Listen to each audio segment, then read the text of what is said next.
Hello, hello, hello, everyone. Welcome back to another episode of ReConnect with Plant Wisdom. It's me, Tigre Gardenia. So this is an episode. I just have to laugh. I have to laugh because there is you'll see. Okay, so first and foremost, let's tell you a few things about this episode. One, it's amazing. It's amazing. When I first had a conversation with Erik Inman, was like, okay, where is this going to go? I am not exactly sure. And then as I just talked to him, he has this connected way of being, which means he struggles with his words that I love so much. I love so much.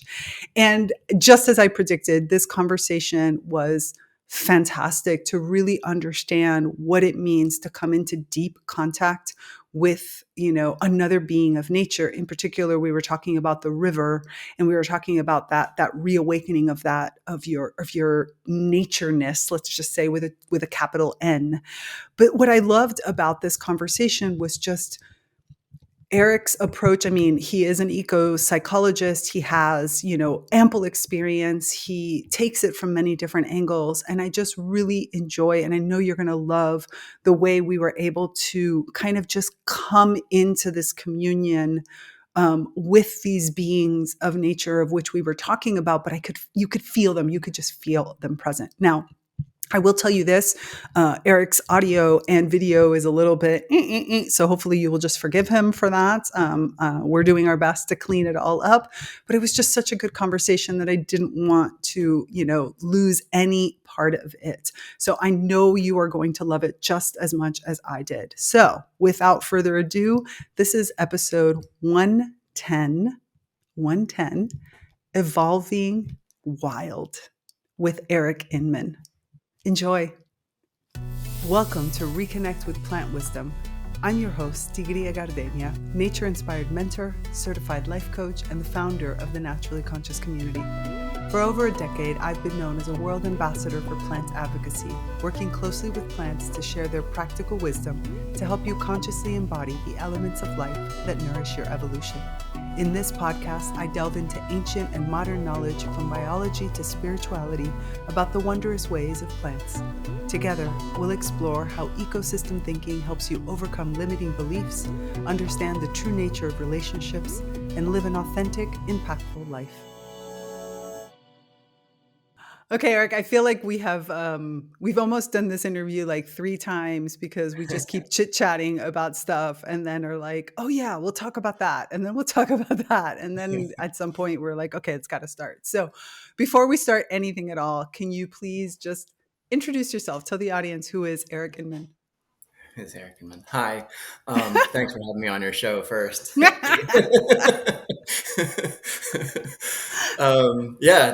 for having me on the show. I love the premise and I'm really excited about the conversation. I am, let's see, I have a master's in ecopsychology, kind of background in wilderness therapy. Right now, my big focus is offering psilocybin-aligned, nature-based journeys, legal psilocybin in Oregon. And so I'm permitted in national forests, and I go to these places, and we also do the psilocybin in a legal way, and in indoors, and have this journey around it.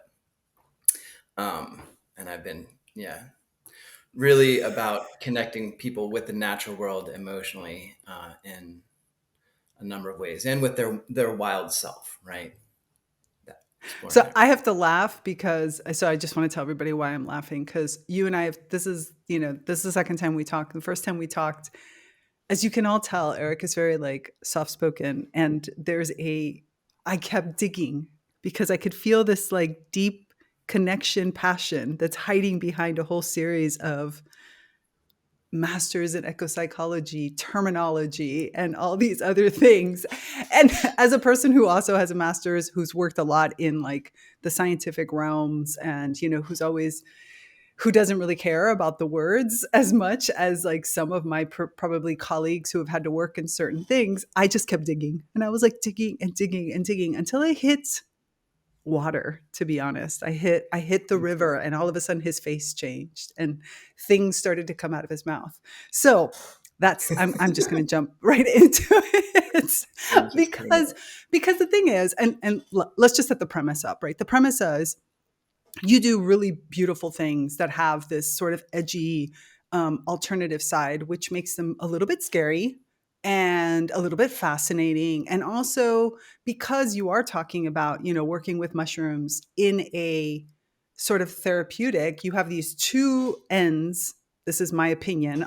I please correct me if I'm wrong. You have these two ends that you have to be really cautious about, right? One is you don't want to attract the sort of recreational party person who thinks, oh, I'm going to go trip and then go go down the river because that's not safe. And at the same time, you're also working in a field that kind of, for lack of a better term, to give it legitimacy, has almost constrained the way they talk about it, because ecopsychology in so many aspects, at least all of that I've come across of it, and again working in biophilic design and in different aspects of biomimicry and biophilia, I've come across this a lot, which is you have this un how do I say, undescribable kind of connection to nature, but that needs to be quantifiable from a statistically scientific, psychological thing. And so, unfortunately, a lot of people feel super stifled in the fact that what they're trying to do is say connection to nature makes you happier, makes you more generous, makes you feel good, and brings out this whole other side of you. I can say that, but I can get it why it's not that easy to say. I'd love to kind of hear how you ended up kind of where you are from the perspective of, you do something that taking people on a type of journey that is to a certain extent like outside of the normal realm of what I think about. How did you end up going there? Huh. It's a long story. We But got some yeah, time. we got time. Great. Yeah, I mean, there's two parallel tracks, right? That's to my entire story. One is the nature connection piece of it, right? And I've been connected to nature. Like I went backpacking early as a kid. I got really into skiing through my adolescence and just kind of went out a bunch doing that. And I became a river guide while I was in college. And that was the first time I really felt like I belonged. I was just on the water every day during the summer, and just, like, it was an amazing experience. And that kind of like move towards this guiding aspect, right, of what I do. Then there's also the psychology piece, which is essentially consciousness, and that's, the study of consciousness or something along those lines. And I never felt quite right in human made worlds or institutions or school. And I was smart, but like, there was something kind of off, and like they knew it and I I knew it. And understand. yeah, yeah. And so, and after between high school and college, I went to a fish show and I took some acid. And I had taken acid before, but this one, it just absolutely blew my mind. I felt that connection with everything, the mystical experience, which I didn't know. I didn't even know was a thing until I went through my mushroom training. Like, I knew it was a thing, but like the name for it, that goal. But anyway, so I had this really powerful experience. And then I went to study psychology in the 90s. And if you suffer from hallucinations or delusions or this and that, you are schizophrenic and you need to be institutionalized. And I'm, like, what? I'm wait. And so, and then, and the whole kind of, and being a skier, the reason I went into psychology, being a skier, well, that, like, to study what this mode of consciousness was, but also, I was really worried about climate change, like back when, early 90s, when it was starting to become more popular. But like, I was worried there wasn't going to be snow. But I'm also like, that kind of got me into it. But I also like, well, why are we doing this? It's not because we don't have solutions, it's we're choosing to, right? And so those two worlds, and being at home in the natural world and not understanding this human made one, really kind of like moved. And when I became a river guide, that's when I started to kind of be in community around something different, something not human made. And then yeah, I got into wilderness therapy after I graduated. I moved to Oregon. I did work in residential mental health for a little bit, and it just didn't really have much oomph. The kids were kind of going through the motions, this kind of thing. When I moved to Oregon, I worked in wilderness therapy, and it was a great program. And um, it was like the kids all went through things. I went through things. We did a lot of stuff outdoors. We were just really connected to the nature, and kids were committed to their growth and healing because it was so vibrant. It was so alive in the community and in each person. And then the program shut down. They didn't get the funding. So it's just been this constant struggle of like, while the human made world is more and more encroaching on the natural world, it's also capturing that piece of our consciousness, right?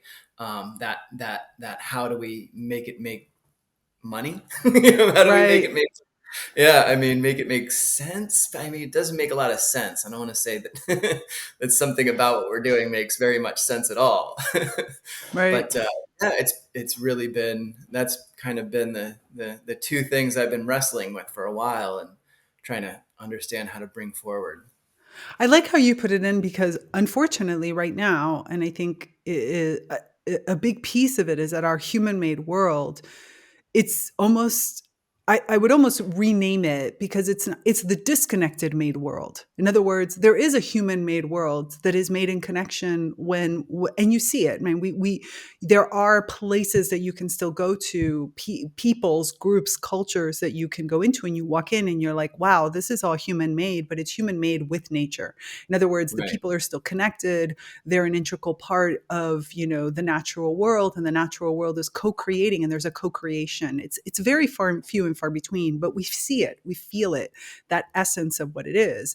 Unfortunately, we have this large preponderance of this disconnected human made world that is kind of like you said, it's causing us all kinds of different mental stress, mental illness, all kinds of different part as we as Dr. Corey Keyes, who I always quote because I really love his work, talks about the difference between negative mental health and positive mental health, because we use the Mm. word mental health as if it's always negative, and it's like there isn't. There's the whole flourishing versus languishing perspective, but flourishing requires that connection, requires that element. So I can understand that as the disconnected world keeps encroaching on the natural world, it just makes it feel even worse because now you're trying to apply not negative, disconnected activities in a natural setting, thinking that that's going to fix it. And then the few people who do get it, who realize that that's not what it is, like you said, you're almost struggling to say like, no, no, no, here, fund this because this is working. Like this is different, and this is something that is actually going to help. How do you see, and I don't want to put you on the spot too much. I will put you a little bit on the spot, but like, how No, do it's you fine. see the difference? Like when you think about, for example, I'm going to use the example of something that I know you care about, right? Like a river rafting trip. Let's just use that perspective of somebody who's connected and who is taking you on an experience of connection to the river. And what do you feel like is different in that from like somebody who's doing it for sport, who's just taking you to like, you dominate the river, and that whole wording of dominate the river, dominate your fears, go deal with which is not the same thing. Yeah. Well, yeah. Um, I mean, the difference, I mean, there's all kinds of um, river guides, all kinds of people have their own perspectives on everything. But a lot of there's the two different aspects, and some people can get really focused on kind of paddle commands, being in the boat, um, this kind of thing, talking about just keeping like the conversation in the boat. And and talking about the splashes and the excitement and the and like and kind of like really amping that up and things. And then there's when it starts to get, you start to get into the larger awareness of where are we, what is this river, and how was it made, and kind of give some background around that. And for me, the thing that really kind of starts to make a shift, help people make that shift, is bringing the awareness of feeling. And how do you feel? Who are you when you're there? How do you feel when you're there? And what kind of things come to light? And a rafting trip is a pretty short time, but it's really intense, right? I think water is just this really great conductor of a lot of things, including kind of emotional and psychological transformation. Like, it can happen really quickly, whereas on land, I think, you don't get splashed, so you can take a hike for a few hours and like you get the physical piece, but like it's not as, whereas water, wow, you're kind of like, Exactly. so yeah, I mean, really starting to feel into that. And then where does the conversation go, and yeah, on a larger scale, how do you bring it forward? And I think a rafting trip is a really confined thing. If it's just like a day trip, I offer overnight trips and things like that, and help people have time out there and really get into the flow of consciousness. Um, but yeah, I mean, there are a couple of things in that question that just kind of came up in terms of there's a way, yes, so yes, sorry. No, no. Remember, I told you this, and I'm going to repeat it to everybody who's listening because I say it often. Repeat it to me too. My favorite piece is when we lose the words, because when we lose the words, it's when we've refound the connection. Because the natural world doesn't always talk to us through human speak. So what we're trying to Mm, do here, and thank you for even taking that time, because that's already shows the difference, is how do we translate for a person who's listening or watching a feeling, an experience that is transcends our humanality, right? It connects our humanness to our animalness, to our plantness, to our waterness in this case, to something that's way beyond that, doesn't really have words. It's like mm. your body feels it, you move it. It's like you said, the splash and the and so to me, every time, whenever everybody that I interview who comes in and starts to stutter through the words, that's when I know we're on the right track. We're there. We're getting to the right place. Perfect. I love that. I love that. um, yeah. So what I was stuttering about um, is that there's essentially the way that I view consciousness is there's two things happening that's always a balance, right? And it's our ego, which is our conscious representation of our mortal selves. Physically, it keeps us safe, keeps us it recognizes as an individual. It kind of plans and strategizes and keeps our physical self alive, right? And that's, you know, a limited perspective. It also it's the basis of all these fears and all these things that keep us from seeing something larger, which is our soul. It goes beyond our physical selves and life and death and time and all this stuff, and it is connected to everything. And we're always and when we're in that frame, we're really in a flow, and when we're in the ego, we're in this straight line. So it's a balance of that. Psychology is a balance of that. And the more that the ego has control on things, the more disconnected we are from the natural world, in a nutshell. And a lot of the things that we've built up at this point as people is ego based, and plans, and kind of keeping ourselves more where we've done well at kind of extending our life and kind of making things more comfortable, but at the same time we've lost this connection to something more, right? And so when we're speaking to people through a computer, where people are in that egocentric world, they're in their cars, or they're looking at a screen or something, and so there's kind of an appeal to that. But there's also um, this thing that we're both trying to get at, that I think that everyone wants, is this real kind of like passion, this openness, and this connection. And how do you convey that, right? And and just, I mean, for me, it's going out there and doing these things and offering these things to other people, and the way that I've found the joy and everything, and then, you know, exploring that with people, and, you know, checking in with their art. Because there's, um, yeah, there's, it's funny that it's, you know, I've heard like niche, that this is niche, and um, some other, I can't remember what you were saying here, but to me, there's not many people who don't love a river, right? Right. Who don't love nature. As Like, I'm looking at the river in front of me, I have a giant river right in front of my window here. nice, that's great. Yeah, yeah. I wish I did. Not today. um, but yeah, I mean, you know, when you're hiking, you know, you go along a trail, and you know, there's just a beautiful river, and how to spend more time in that, right? Go along it in a boat. That's the best way, to safest way for sure. Right. Um, yeah, and so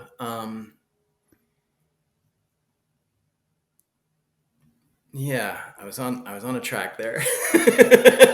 I'm loving this because it's like, I feel like the river consciousness has just arrived and we're trying to speak on Key's behalf and are struggling. And I guess that's a question that Yeah, I have for you right now, which is, you know, you talk about the two sides of consciousness that we as human beings have, right? Our ego side, or I love that conscious representation of our physical self. I have to admit, I hadn't heard that definition and I really like it. Where you look at that at the soul level, how do you see the river consciousness? Like, is there a moment of connection? Do you feel it when you kind of tap in at a different side of yourself to the consciousness of the river also? yeah. I mean, yeah. There's all kinds of studies about how even when you're near the river, there the ions affect you, and you know, when you see water, how that affects people's brains. And if you want an immersive nature-based experience, jump in the river, right? Like, Right. it's It's gonna true. shift everything real quick. But there's also another piece around all of it, that we as people, not too long ago, a few hundred years ago, used to be at the river or at a lake every single day. And we'd get our source from there. And we see, when we go there, we see the animals getting their life from the river, you know, their water. And, you know, there's bugs and plants, and, you know, fish and all kinds of things. And there's the river kind of up and down, and it kind of creates this zone of life. And it's just, everything moves out from the river. And when we don't have that, we don't, you know, when we don't really need to go to the river anymore, I think we just completely overlook it. And it's really overlooked in a lot of um, environmental consciousness. You know, we're very worried about climate change and stuff, and, you know, but don't really think about the river. We just kind of take it for granted, and then we dam it up, and there's, you know, it just dies. It gets stagnant, and there's a zone, you know, like when there's a dammed river, there's just the river, and there's land above it, and there's water below it, and nothing's kind of alive. When the river drops, you can just see the line of demarcation where it's just, you know. You are just describing the view outside my window because I literally have a river right in front of me, and probably around, what is that, 200 meters down going in one direction, I have the dam because literally the dam is right there. And it's been raining the last few days, so the river is really high right now. But we've had some periods, like last year, I was depressed because the river had gone down, and this part of the river being so close to the dam is exactly what you just said. So when the water comes down, Mm, it's like this line of demarcation where all this beautiful green, because I live in a valley, it's called the Val Cusella, which is the closed river, like the closed valley, which is because this river is called the Valcusela River, or the Cusella River, which is the closed river. And so when the water goes down, all you see is this super dried earth, and like the plants stop at a certain point, and you have this little island kind of that got formed in the middle. That, as I'm looking at, that's why I'm looking off to the side. But as the water goes down, like you said, there's this thing, and there's this feeling in this part of the river that's very artificial feeling. mm, It's it's weird. I have this beautiful meadow in front of me. I have beautiful, like, verdant, ecosystem. But that part of it to me is very like contained. And a little bit, if you go way farther upstream, because this river comes all the way down, and there's like an area up high where there's a lot of trout and stuff like that. And Hmm. so there's movement, there's more life. It's a different energy than the energy that is here. And it's so Yeah, weird. It's just so weird. it is. It is. Yeah. And I think that's a really good example of kind of just when the ego, right? Like the dam is like a human built thing. And we think, oh, well, this is going to make things better. But really, when we try and control too much, we don't. We kind of mess it up, you know? Right. And it does make things a little easier for us in the short term, but it really kind of it hamstrings us in the long term. And I think this is where I was trying to get back to earlier is this the culture of geez, I'm having trouble putting it into words. I'm Glad you're okay with that. yeah. Yeah, that just and I think we're circling around it. It's just this culture of controlling things, and it's creating problems. But and we grew up in that. That's what we know, and that's how we kind of relate to it. And so, in a sense, we have a lot of ego, even when we think we don't. Like, and so when people get out and they find that love, that passion, that connection, it allows a different part of us to kind of take control. They're both always going to be there. We Right. need both of them. But when the ego is in the driver's seat, which it is for so much of the time when we're in our culture and things like that, and just, creating things that don't really serve us real well in the long term. And now it's not, now even in the short term, there's a lot of questions. But when we get out there and we find that passion, we find that love, then this piece of us kind of comes in that is more connected, that really taps into our true gift. We're all wild nature in ourselves too. We're cosmic beings, we're animals on this rock floating Right. through space, that came here at a critical time with a purpose, and without really finding that love and that passion, and being with ourselves for periods of time to explore that and deepen into that. um, yeah, I mean, when we do that, we find this different calling about what we're doing, and it's not unrelated to the way we live, but it really to who we are. But it just has a different kind of expression. It has a different driving force behind it, and that's love, and it's passion, and what we love to do. Um, but yeah, and then there's the balance of how to appeal to that when Right. yeah. Well, and I think that the thing that's interesting about rivers, I grew up by the ocean because I'm originally from South Florida. So I grew up like super close to the ocean. And then when I went to live in Seattle, it was more, again, the river culture. And I did go rafting several times. And it is a different beast. Like they're two different Mhm. pieces, but there's some elements that are the same that I find that are really fascinating. And it is that idea of how do you can't relinquish complete control to the water source, right? Just the same as I can't No. relinquish complete control to my emotions or anything. I can't just let go 100%. I mean, we want to think that that's what it is. Go into the water and let go and die. Okay, let's just be honest. We have to learn how to flow with it. Yeah. Sometimes we have to swim, sometimes we have to, float, sometimes we have to sink a little bit. Like it's not a I think the metaphor that we sometimes try to give ourselves, which is go out and let go completely. I'm like, if you're in a pool, that might work. But if you're in any kind of body of water that is alive, which of course any river, any ocean is alive, it is about a conversation you're having with Hmm. that water source. And especially if you're rafting, because most of likely you're going through rapids and different parts like that where there can be rocks and there can be other impediments and different movement and even any person who will like isn't experienced, whether you're talking here, we have in the area where I am, we have kayakers, like and kayaking is a big thing in this area.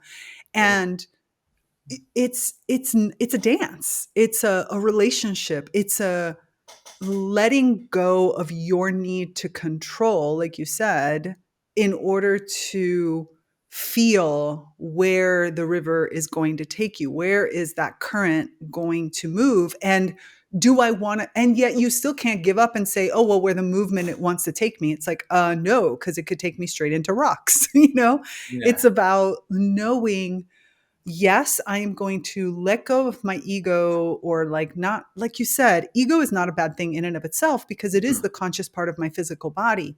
But it's about ego not having to control, but more of, okay, ego, you're here. You want to keep me safe. So, in order to keep me safe, we have to start this dialogue with this other being who's not just Mhm. me, who is the river, and everybody else who's in the river, because honestly the river is one being, but there are fish and there's rocks and there's all these other kinds of beings that are inside of the river living their lives too. And so it's more of this giant ballroom dance to a certain extent, probably a little faster, that's happening, that we have to shut down the part of our bodies and the part of our consciousness that is like just plain fear control, and say, but at the same time, keep high the part of my consciousness. And like you said, my ego side that is aware of my body and where my body needs to go and what my body needs to stay safe. And so, where Totally. they're also saying to the river in this discussion that's happening is like, okay, you want to take me this way. I see rocks. Are you sure that you're not just going to put me straight into the rocks? And being able to hear back the call of the river that says, no, you're right, I'm going to take you into the rocks, shift, versus, no, trust me on this. I'm going to turn you right in the right moment, but you got to go with me. You got to have that. And feeling into this where it's not 100% relinquish. We don't relinquish all of ourselves. We dance, we listen, we Mhm. play. And I think that that's the difference between what you were saying. If everything is happening inside the boat only, you miss that experience. If what's happening is boat and water together, right? All the people, it's all these different consciousness that are mixing together, then you have the opportunity to like dance this dance and listen and give and take and move through it. And the only way, in my opinion, to do this is by both acknowledging that both of us are important beings, right? The river is important, and that consciousness is important and sovereign, and we want to be able to honor. But at the same time, I'm also important, and I Mhm. want to be able to honor myself and what I need and all these different parts. And I feel like that's sometimes what gets lost in the outdoor Mhm. sports world that we have, right? We don't, and this goes the same. I mean, we're having this conversation right now about water, but to me, it's the same as why I don't really talk a lot about hiking, because the majority, not the majority, that was a judgment. That's not what I meant. There are people who go hiking for the sport of it. There are people who go dirt biking or mountain biking or all of this for the sport of it, which means I'm the most important thing. And then there are those that do it from that dance that we're talking about. I'm going to walk a little bit here. I'm going to lay down over there. I'm going to, go really fast through this part, but I'm actually going to slow down here because that's what's needed. I'm going to turn, all these different pieces. And I just wonder how, when you're taking a group down, how do you get them into that space? How do you get them to realize that this is that dance that needs to be done? Right. Yeah, it's a great question. Thanks for all that context. Short answer, mushrooms. I'm telling you, they work wonders. The fast tracked way. There's people like me who spend, years doing all of this other stuff. You're like, you want to fast track it, man? Let's just go do some mushrooms. Well, no, but it's not. It's No, I'm not that kidding. simple, though. I know. I'm I just mean, it joking with is. you. I mean, it's funny, simple like that. um, and you were talking about kayaking, right? Which is a very skilled thing, and that's where Hmm. you've kind of learned all these skills. Your ego has you've trained yourself to do these things. And you know what I offer is very safe, contained, guided experiences. And there is an intention of really deepening that connection and using plant medicines, using mushrooms specifically to help with that. On the journeys that I offer, that there's the first day is just preparation. We go into the nature and just start to really move away from the everyday habits and mindsets that people have. The second day is the mushroom day, and that's again indoors. It's in a safe, legal space in Oregon. And then the next 3 days are all integration, when people are in this expanded kind of state of awareness, and they're creating these new feedback loops, these new patterns and habits and everything, and they're doing it in the healthiest way possible, that I think anyway, in the natural world.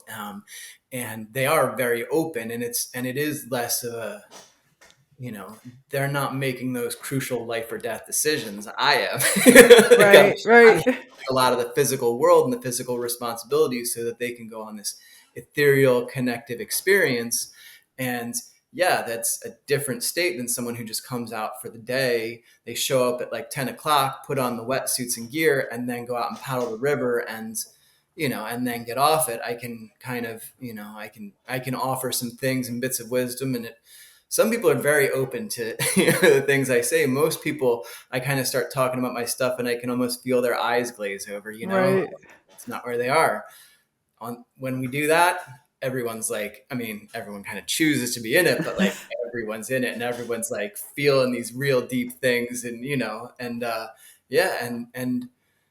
And when it comes down to it, we are technological beings. We are cultural beings. So we gravitate towards those things. We are gonna continue to do that. But what guides our decisions and our motivations and our values essentially is going to come from a place of thinking we know what's best and like acting from that. And it's usually pretty self-centered, versus doing what we know and we love and we're passionate about. And it might not even make sense in terms of our human made world. Like nothing that I do makes sense to a lot of people. People are like worried about me because I sacrifice a lot just to do it, right. just to keep it going. And it's just a struggle around every corner. I'm always kind of like, but at the same time, I know that there's nothing else that I could do in my life that would bring as much change, Mhm. or fill my cup, like make me believe, that I'm living the life that I'm supposed to be, that I'm here to live, and that's the wild nature within this thing that guides our lives that we don't really even understand before we become conscious of like what it is. We spend so much of our lives trying to figure out who we are. And yeah, there's just a way that when you move into these different states through plant medicines and connection with nature, and really, yeah, both of them together are great. Connection with nature will do it. I think plant medicine without that nature connection is really missing the point a lot. That's where people get into the imaginary world and just, like this kind of spiritual bypassing and things like that. And, there's, and that, yeah, I don't want to go, well, I like that. I like that second of like, I don't want to go, well, look, I don't want I to go have, down that road. I told you earlier, I do a lot of pre-interviews for the podcast, and as you know, because you went through one of them, like my Yeah. pre-interviews aren't just like, let me ask you 2 questions. They're like, let's get into like a mini conversation, because as you just said, there is a lot of that. There is a lot of people who are like, who want to talk to us about. I can see the difference between taking something, working with in particular, like working with a mushroom, working with the fungi in order to kind of predispose you to something that then allows you to continue that, because obviously to a certain extent you can, pardon me for saying it this way, but it's not like you can get on a river, like get on a raft in a river and be totally like high out of your mind. It doesn't work, right? Yeah. Because that would be dangerous as hell. Yeah. So that's Totally. not the point, right? The point is not, the point is let's have this experience, as you said, in that first day that opens kind of my senses, that gives me permission, because maybe I'm not able to give myself permission yet. I'm not there yet. That allows me to, with the help of these mushroom guides, to help me sort of get to a place, then give it a shape, because come down enough to like give it a shape, but don't close it down because you're still out there. So rather than like sending you home for the day and having you come back, you stay in that environment. So we call it here a bolla, which is a like a sphere, a ball that gets created of energy. So you've now amplified everybody's senses, working very closely, I'm assuming, with the mushroom beings who are helping you hold that space, and then Mm. still get to a place where the people are like, okay, I can touch my nose with my finger, like I'm not out of it, and then I can actually get into the river, so that it facilitates this sort of, oh, okay, I'm coming into the river not as, again, exercise, but I'm coming into connection. I'm coming into this space from a place of, I am a being of nature who is now with and participating with and in another being of nature. And so Mm. we're going to do this piece. So it's understandable that this is, for some people, unfortunately, like you said, the human world, that human disconnected world is so strong in them. It's all they know anymore. Right. And they've been told that everything else is scary, fearful, Mhm. something to be avoided. And so this is probably the best way for them to like kickstart themselves into it. Yeah. It's a great way. Yeah. Yeah. And I think, you know, I think that touches on a lot of the difficulty is that one, the perception that it's like this adrenaline thing, like this exciting thing. Most of the time on the river is just spent quiet and enjoying the absolute gorgeousness of these places, And there are there are a handful of rapids along the thing, and it's like exciting, and there's like build up towards it. But they're like real quick. A raft is far safer than like a kayak or something, and obviously far safer than swimming. But but there's still that fear element. There's still something that like energizes a little bit, but at the same time, if people are like, I'm scared, I want to sit in the boat, just sit down in the middle of the boat and I'll get you through it. Like that's Right. not, it's not for most of it, it's really this serene thing. And yeah. And then just having that, just being in that expanded state. We don't go to the river even the same day as mushrooms or even the day after. It's usually at least a couple days separated. Um, because yeah, there is that, when you're in plant medicine, there's that, you're in this different frame of consciousness, in that soul consciousness, and so manipulating the physical world becomes more difficult. It's weird. Right. Weird stuff happens. We don't want Right. weird stuff to happen on the raft. We want you to be weird, but we don't want weird stuff happening. Exactly. I like that. We Uh, want you to be weird, but not weird stuff happening. okay, I'm good with that. I'm good with that. if you're following, that's good. It's good. Yeah, because I can totally see that gives that space to people. And I mean, not everybody needs it. I mean, honestly, there are of course lots of people who don't. And that's not the point of it. The point is to give yourself over to another experience where, again, how do I dance with these different beings, whether we're talking about the mushrooms, whether we're talking about the river, whether we're talking about like you said, enjoying this beautiful scenery, which is all these plant beings around you, the birds, everything that is part of, I am a being of nature and I'm having this experience as a being of nature. And I think that we need more opportunities like that. And I think that that's what works for certain, types of of like forest therapy and of forest bathing and things like that, which is when you pass a certain point and you allow yourself to say, I am a being of nature. I was just reaching out today to somebody that I had on. I think she was like episode 61. I remember the number right now. Julia Matera, who she is a performance artist who works very closely with nature. And one of the Mm. performance pieces that she did was she spent 3 days in nature just in nature. Like she didn't have a tent, she didn't have anything, she didn't really bring anything with her. She spent 3 days trying to a certain extent, break. I don't want to say break down because that's not even right, but like blur the line, let's say it that way, between her human self and her natural self. Like in other words, blur the line so that her humanity wasn't overcoming or more dominant than her animal instincts or her plant stillness and her presence and all these other parts of herself, but trying to find a different balance where the human becomes kind of just part of that flow. And for her, one of the ways that she did it was as this performance experiment where people could come out and see and be around her, but she was just basically in nature, like in period. And she was talking about how in some ways she wishes she would have been longer because I think she did it for 3 days. And she said it was by the third day she was supposed to reach this point. Like part of it was for her to be in this experience, and then she was supposed to cut across a field to reach to an area. But she says in those 3 days as she was in this, and she was rolling around and just trying to be part of the landscape, be an element of the landscape. And it was just really fascinating as things in her perception started to change, the way that she experienced it, where it wasn't longer I'm in nature, but like I am nature. It's that subtle shift that happens. And I think that that's really what a lot of us are trying to feel. I study with somebody who we talk about the Hebrew letters, but from that mystical perspective. And he says you cannot understand any kind of mystical.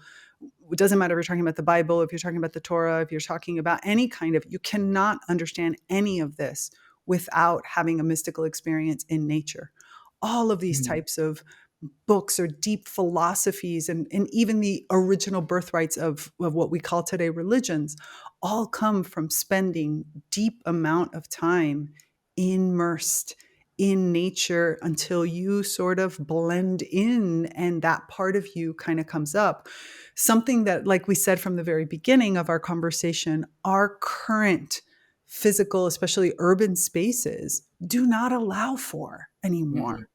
Like, so rare that we can have that kind of experience in an urban space. Stephen Keller wrote a book called, I think it's called Birthright, I think is what it's called. I can't remember. It's eluding me right now. But he talks about a city that where the city is built in a way where the natural flow of all the animals and plants has not been taken out of the city. So, Hmm. for example, once a year, there's a giant migration of, I don't remember what it was, elk or something. And it happens through the city because the city didn't cut the path off, but instead integrated the path. So there's like Hmm.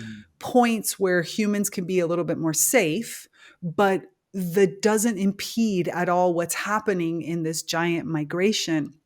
And he talks about other little elements that, like, as if the humans are in the forest, but they're still human city, but there's a forested city. And so there's this, and how the humans also stop to give space for this migration that happens, for this like long all these animals walking through, because it's part of the natural rhythm. And I feel like what you're talking about is facilitating people in a shorter period of time, because not everybody can give themselves, whatever, 6 months to live in the jungle, to give themselves an opportunity to re-tap into that part of themselves and then bring it back home with them. Like, you're more than what you're doing right now. You are so much more.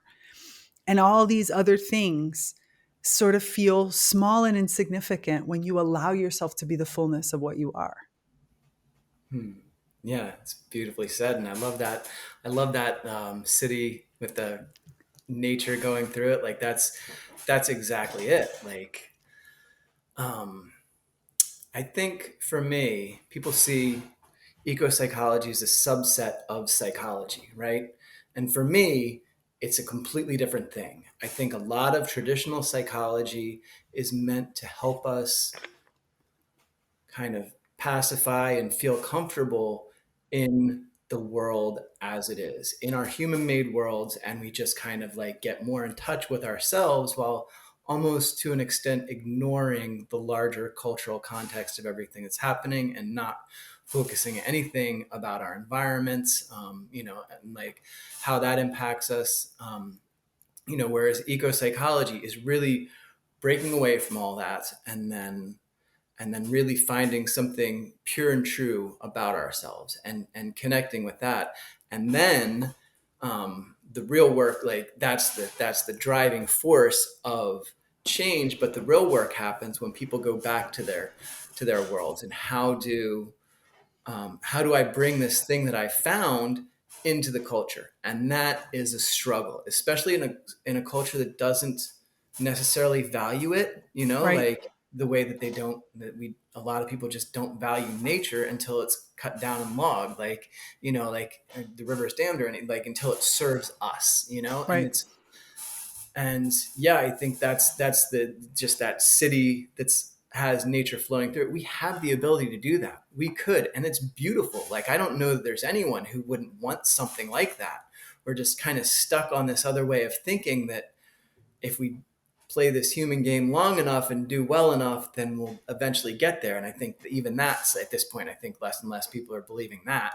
Um, but yeah, so what's the alternative, right? Is to really just let go of that, find yourself, and then come back and bring that into the culture. And that's a struggle, especially the less of us there are who are actually doing that, who are actually living this into the world. And the more people who really find that and really bring that into their lives. And, a big thing that I'm trying to bring forward is the community around what this is and this integration. Like, that's, if you ask most people in the psychedelic world, what the biggest part of it is it's not the visions that you have and those experiences. Yes, it's important to have that and recognize that and kind of capture it, but those are only clues to how you can really start to make a shift in your life. And then you bring that into the world and, kind of live into that and make mistakes and trial and error and, find what works. And then Yes. back to that, once you've gone through that, then come back to the medicine. Don't just medicine, medicine, medicine, medicine. Come back and then do it again and reconnect with nature again and kind of like speak it to the world. Say, this is where I'm at. This is what I'm, and what I'm struggling with and what I've done well. And like, and tell it how beautiful it is. Tell it how much you appreciate it, of course, and Of all those wonderful course. things, and enjoy it. But I, yeah, the struggle is real too. It is. And this is the reason why I created the Naturally Conscious community. My online community is exactly for that, because you can have an experience in so many different ways. But if you don't have a safe community to bring that back, to start experimenting, to feel safe enough to change things in your own life, to make mistakes, to try things, to reopen you and inspire you on a regular basis in that nature connection, I think that that's the real difficulty, like for most people, is you have this beautiful experience, but then it becomes a memory rather than something that really is life changing and life sustaining. And what I love about being a coach is, and being a coach with that focus is, I like working with people long term. I really enjoy when a person gives themselves the space and the permission. That's the reason why, yeah, I have like a 4-month starter program, but my favorite program is a year, because Mm, in that year, with working one-on-one with me, you have someone like you, where they have the experience of it, and then they come into a space like mine where they can be like, okay, well, this is what's coming up to me and this is what's coming up for me. And then they also have the Naturally Conscious community as a community of people where they can be like experimenting with things and seeing it reflected in other people and knowing that they're mm, not alone, because it's not enough for me to say you're not alone, but when you see that there's, a few hundred right. other people who are also doing this, experimenting, stretching themselves. And then that's why I put all these different programs together, to also apply different ways of the way we think, writing and creativity groups, so that I can get it out of myself in ways that are non-linear or that are Mm, not so much tied to what I know today. Books, because there's so many amazing nature inspired books that are coming out that help us see things through fiction and nonfiction in other ways, big discussions and meditations, and the idea that there's a little bit of everything that is all kind of holding that space for you to continue that deep connection with nature, and that allows you to say things, like you said, that are weird, that are like, we call ourselves weird and woo because that's the way it is. A lot of this stuff isn't part of our day to day, but I want to talk about the fact that my boss just said this to me and I felt like super disconnected. And then I sat with my office plant and had a deep conversation. And this is what came up. What do you all think about this? Like, we want to bring this in, but it's not an overnight piece. I think work that you do is so important to get people, like you said, moving, to give them a new paradigm and make them see that there is a different way. And then to have whatever they might choose, whether it's to work with somebody like me or to work with an ecopsychologist that they really can work with over time, and then come back, like you said, to that experience and expand and try something new. I feel like this is really the way forward. It's not going to happen in the snap of a fingers. It's not going to happen overnight. It happens when you give yourself that permission to start to evolve, to transform over time. And you give yourself the opportunity to really let this seep into all parts of your life. Yeah, no, that's very well put, and I'm glad you're doing that work. That's phenomenal. Yeah. Um, it's kind of, I mean, and I think we have a little similarity, and it's funny, the whole idea of evolution. And I think people have a different idea of what that is, that we're going to be like robotic, Yeah, never exactly. dying people or something like that. And that's just such a, like, we're not going to make it much further on this track. I don't think our evolution is not that way, Right. and the name of the company is Evolve Wild, because our evolution happens when we take this incredible technological and intellectual awareness we've achieved and really kind of let the wild piece of us, that connection with the wild, guide the way, so that we can start to implement these amazing skills that people have, these amazing technology, and like, so that we can start to use that in a way that's in harmony with our humanity and with the natural world. And I think that's a beautiful way of living. And I think that's absolutely what I would call evolution, not this robot driven, mega city lifestyle, whatever. Exactly. I'm That's not it. completely in agreement with you on that. That road to nowhere. So you said it, but as we're wrapping up here, I want you to tell, so everybody knows. So your website is Evolve Wild, your business is, company, whatever, the entity A that legal hosts these entity. things. Your legal entity is Evolve Wild, which of course I'm going to put into the show notes. Is there anything else, any last parting words that you want to share with everybody about, this huge thing that we've gone through? Like, just go do an event. go. Go do it. Yeah, I mean, there is that. And oh gosh, there's just so much overwhelm at this point, I think, and there's just so much, and really just do things that reignite your soul, do things that you love. It's all about love. We're not going to get there through being afraid of what's going to happen. We're going to get there by finding what we love and following that. I love that. That's absolutely beautiful. Eric, thank you so much. I'm so Thank glad we you. did this. This was, Yeah, me too. I knew it. I knew it. I knew it. I was like, I'm just going to get him on. I'm going to hit the record button and I know it's going to come out of him. I know it. Great. Yeah, with my squeaky chair and weird background. It's all good. Whatever. This is the truth of it. This is what happens. I was in the same boat. Like, is this even but this was a fantastic conversation. Yeah, super happy about it. So thank you so much. And for everybody listening, you. please go check out, like I said, Evolve Wild is Erik's work, and you can come out and have an amazing experience. And also in afterwards, Oregon. come and check out. Yeah, you got to go to Oregon, but Oregon's beautiful. So it's all worth it. Absolutely gorgeous. Yeah, exactly. And then when you're done, come over to the Naturally Conscious community so that you can keep having these conversations. And, we're a great tag team, right? You work with somebody like Erik, then you come and you work with me, and we're going to keep evolving. And always, always, always remember to resist the urge to hold back your emerging green brilliance. That's it for us. Bye. See ya. Thanks for tuning in to this episode of ReConnect with Plant Wisdom. To continue these conversations, join us in the Naturally Conscious community, your premier online ecosystem for plant reawakening and accelerated evolution and co-creation with other kin. Here, you'll find expansive discussions, interactive courses, live events, and supportive group programs like the Plant Wisdom Book Club and the Sprouts Writing and Creativity Group. Connect with like-minded individuals collaborating with plants to integrate these insights into life. Intro and outro music by Steve Shuley and Poinsettia from The Singing Life of Plants. That's it for me, Tigria Gardenia, and my plant collaborators. Until next time, remember, resist the urge to hold back your emerging green brilliance. I'm out. Bye.